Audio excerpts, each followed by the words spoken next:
शरणं गच्छामि संघं शरणं गच्छामि बुद्धं शरणं गच्छामि धम्मं शरणं गच्छामि संघं शरणं गच्छामि।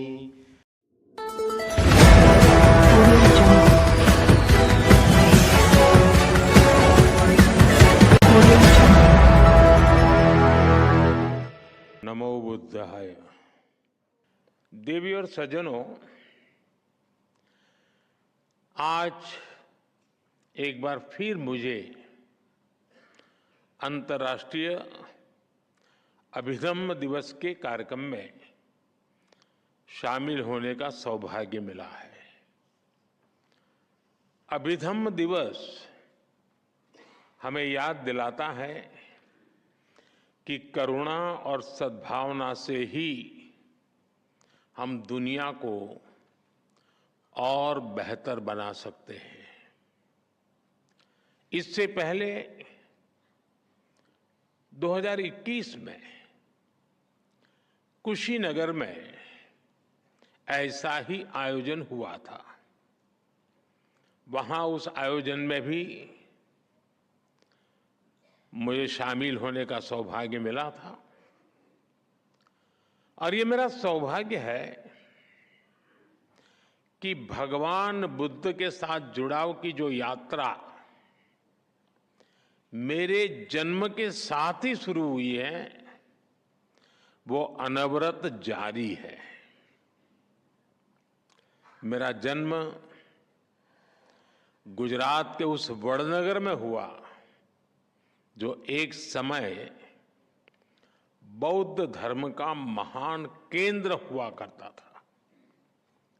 उन्हीं प्रेरणाओं को जीते जीते मुझे बुद्ध के धम्म और शिक्षाओं के प्रसार के इतने सारे अनुभव मिल रहे हैं। पिछले 10 वर्षों में भारत के ऐतिहासिक बौद्ध तीर्थस्थानों से लेकर दुनिया के अलग अलग देशों तक, नेपाल में भगवान बुद्ध की जन्मस्थली के दर्शन, मंगोलिया में उनकी प्रतिमा के अनावरण से लेकर श्रीलंका में वैशाख समारोह तक मुझे कितने ही पवित्र आयोजनों में शामिल होने का अवसर मिला है। मैं मानता हूं संघ और साधकों का ये संग, ये भगवान बुद्ध की कृपा का ही परिणाम है। मैं आज अभिधम्म दिवस के इस अवसर पर भी आप सभी को और भगवान बुद्ध के सभी अनुयायियों को अनेक अनेक शुभकामनाएं देता हूं। आज शरद पूर्णिमा का पवित्र पर्व भी है। आज ही भारतीय चेतना के महान ऋषि वाल्मीकि जी की जन्म जयंती भी है। मैं समस्त देशवासियों को शरद पूर्णिमा और वाल्मीकि जयंती की भी बधाई देता हूं। आदरणीय साथियों, इस वर्ष अभिधम्म दिवस के आयोजन के एक साथ एक ऐतिहासिक उपलब्धि भी जुड़ी है। भगवान बुद्ध के अभिधम्म, उनकी वाणी, उनकी शिक्षाएं जिस पाली भाषा में ये विरासत विश्व को मिली है, इसी महीने भारत सरकार ने उसे क्लासिकल लैंग्वेज शास्त्रीय भाषा का दर्जा दिया है। और इसलिए आज ये अवसर और भी खास हो जाता है। पाली भाषा को क्लासिकल लैंग्वेज का ये दर्जा, शास्त्रीय भाषा का ये दर्जा, पाली भाषा का ये सम्मान भगवान बुद्ध की महान विरासत का सम्मान है। आप सभी जानते हैं, अभिधम्म धम्म के निहित है।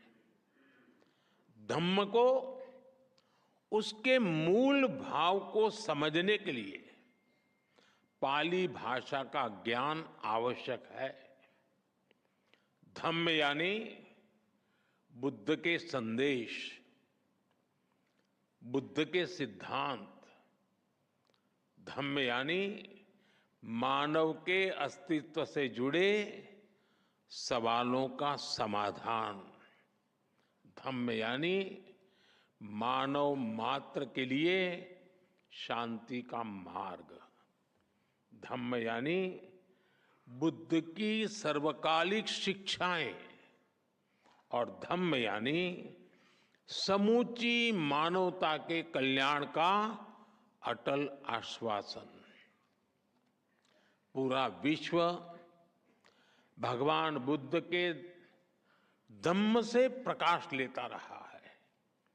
लेकिन साथियों, दुर्भाग्य से पाली जैसी प्राचीन भाषा, जिसमें भगवान बुद्ध की मूल वाणी है, वो आज सामान्य प्रयोग में नहीं है। भाषा केवल संवाद का माध्यम भर नहीं होती।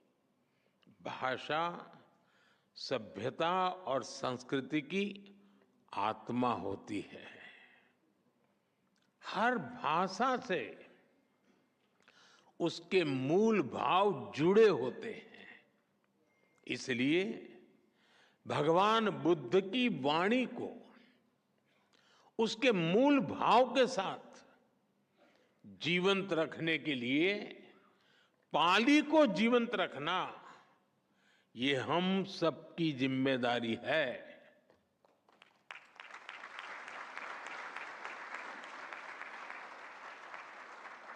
मुझे खुशी है कि हमारी सरकार ने बड़ी नम्रतापूर्वक ये जिम्मेदारी निभाई है।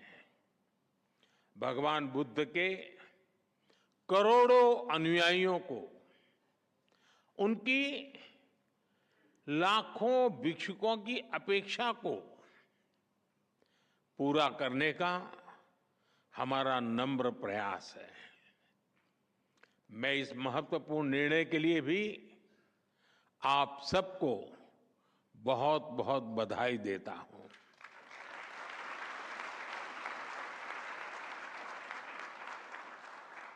आदरणीय साथियों, भाषा, साहित्य, कला, अध्यात्म, किसी भी राष्ट्र की ये धरोहरें उसके अस्तित्व को परिभाषित करती हैं। इसलिए आप देखिए, दुनिया के किसी भी देश में कहीं कुछ 100 साल पुरानी चीज मिल भी जाती है तो उसे पूरी दुनिया के सामने गर्व से प्रस्तुत करता है। हर राष्ट्र अपनी हेरिटेज को अपनी पहचान के साथ जोड़ता है। लेकिन दुर्भाग्य से भारत इस दिशा में काफी पीछे छूट गया था। आजादी के पहले भारत की पहचान मिटाने में लगे आक्रमणकारी और आजादी के बाद गुलामी की मानसिकता के शिकार लोग भारत में एक ऐसे इकोसिस्टम का कब्जा हो गया था जिसने हमें उल्टी दिशा में धकेलने के लिए काम किया।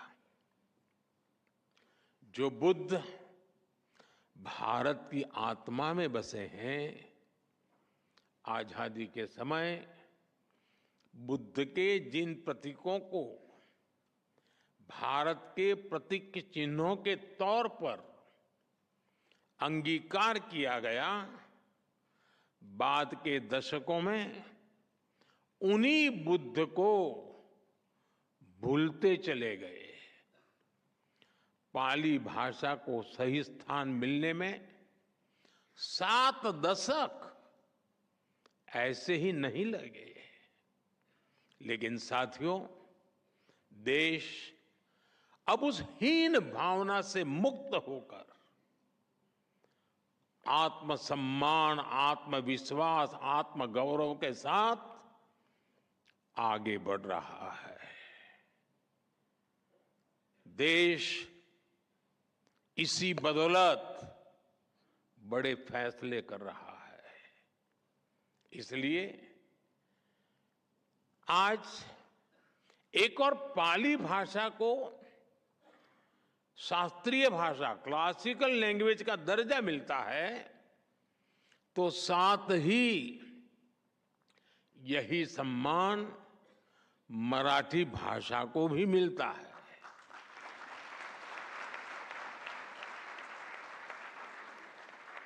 और देखिए कितना बड़ा सुभग संयोग है कि बाबा साहब आम्बेडकर से भी ये सुखद रूप से जुड़ जाता है। बौद्ध धर्म के महान अनुयायी हमारे बाबा साहब आम्बेडकर, पाली में उनकी धम्म दीक्षा हुई थी और वो स्वयं उनकी मातृभाषा मराठी थी। इसी तरह हमने बांग्ला, असमिया और प्राकृत भाषा को भी शास्त्रीय भाषा, क्लासिकल लैंग्वेज का दर्जा दिया है।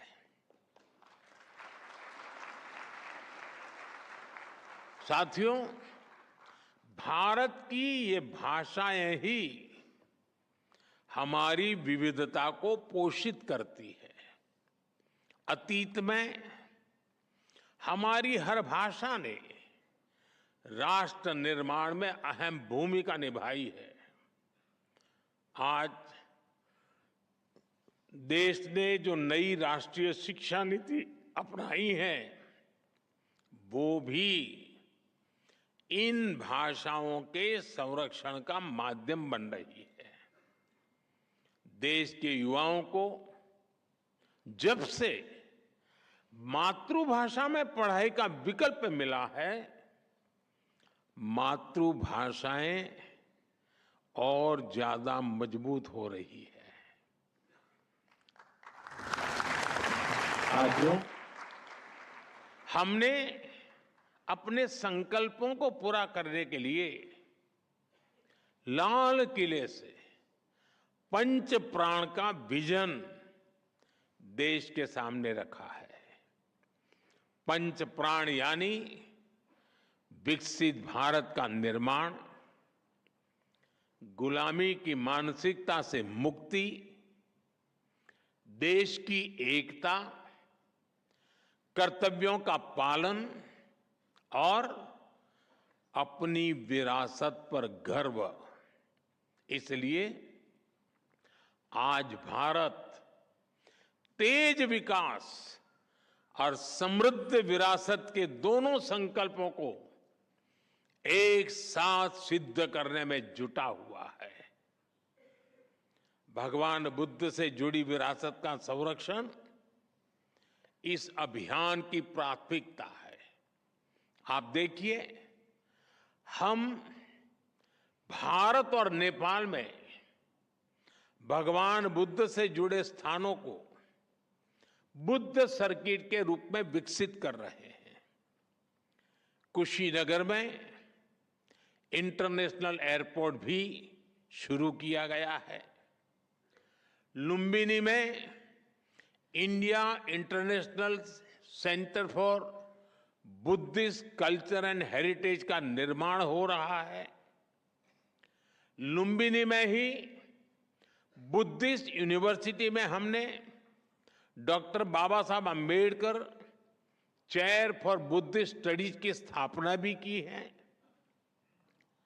बोध गया, श्रावस्ती, कपिलवस्तु, सांची, सतना और रीवा जैसे कई स्थानों पर कितने ही डेवलपमेंट प्रोजेक्ट चल रहे हैं। 3 दिन बाद 20 अक्टूबर को मैं वाराणसी जा रहा हूं, जहां सारनाथ में हुए अनेक विकास कार्यों का लोकार्पण भी किया जाएगा। हम नए निर्माण के साथ साथ अपने अतीत को भी सुरक्षित कर रहे हैं। पिछले 10 वर्षों में हम 600 से ज्यादा प्राचीन धरोहरों, कलाकृतियों और अवशेषों को दुनिया के अलग अलग देशों से वापस भारत लाए हैं। 600 से ज्यादा।